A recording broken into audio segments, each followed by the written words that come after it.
There would also be this annoying trend in the games where you play through a character's arcade story, only to find out in the sequel that they were either eliminated in the tournament, or they just went home after the tournament had abruptly ended and managed to achieve nothing. That was until the release of Tekken 8, a game with a significantly higher budget than Tekken 7.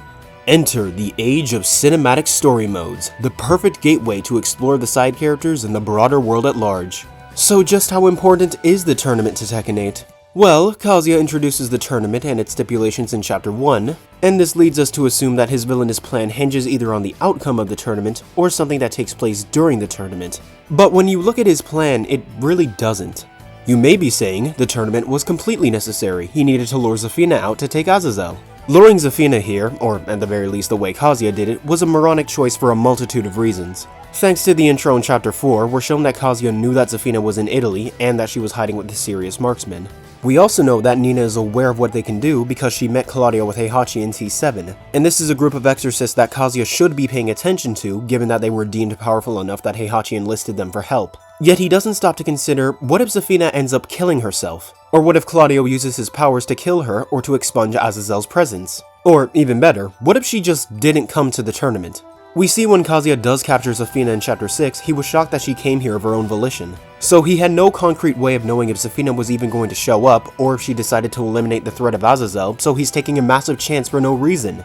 Thanks to this very scene in Chapter 6, we also know that Kazuya has the ability to sense Azazel's presence from Zafina. So even if he didn't know where the Sirius hideout was specifically located, assuming he doesn't just ask Nina for the location, or if she doesn't give it to him for whatever reason, he could have flown over to Italy until he sensed where Zafina was, and funny enough, this kind of scenario is similar to a plot inconsistency in Batman v Superman, so good job on being comparable to that dumpster fire. Oh, but Claudio was a direct counter to Kazuya's power, so he wouldn't let him harm Zafina. This statement is somewhat true. Claudio does have power that counters Kazuya, but I doubt that he'd use it.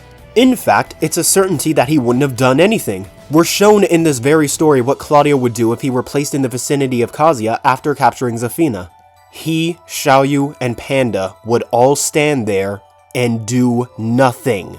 And it wouldn't exactly have been hard for Kazuya to neutralize them thanks to the multitude of overpowered abilities he has in his devil form. Kazuya could have gone to the Sirius hideout and taken the power from Zafina without starting his tournament, and the whole world would have been fucked, and Jin would never have gotten his redemption arc, and the characters would never have banded together.